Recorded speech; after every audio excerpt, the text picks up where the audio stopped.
That campaign by start-up business leaders that have become known as pigeons here in France, they appear to have got the government to back down on tax proposals.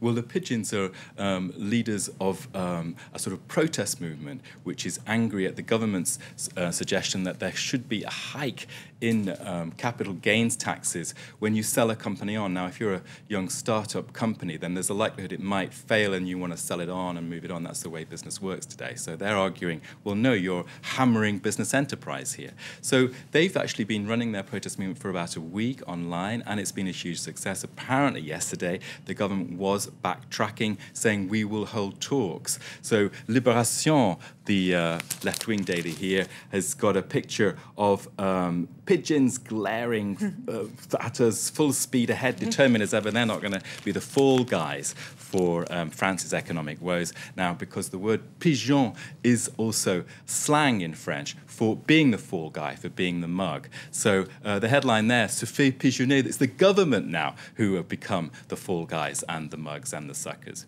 So in the inside pages, Libération is arguing that now, there you can see, we are pigeons, the campaign actually in English. Now that article there is saying the government of François Hollande has had a real PR disaster with this. The government, with its budget proposals in the last week or so, wanted to actually bring small and medium companies on board. And in fact, it's backfired dramatically. So that's the message there from Libé there. And Le Parisien, aujourd'hui en France, is also leading on that story. It is indeed. With there, you can see the headline, business leaders defy Hollande, reporting on those talks. And in the inside pages, it actually has an interview with an economist, an expert for Sciences Po here in Paris, who is saying, listen, with these kind of measures, what you're doing is taking the risk of seeing your entrepreneurial talent go. Where to? To London or to Belgium or even Asia. And in fact, actually, small companies that are starting out in life will probably even just want to create their company in a foreign country. And the message there from him is, well, you know, 10 years ago, people who were considering leaving France perhaps were on 100 million euro fortunes. Today, it's much less, it's 10 times less. Business people in France are so frustrated with the complexity and difficulty of setting up a business that they're thinking of leaving when they hit the 10 million euro mark. So this clash here between the socialist government's goals and business. Okay, now the French press has also been looking outside the pigeon coop, as it were, to other stories, to the election in South America this Sunday in Venezuela.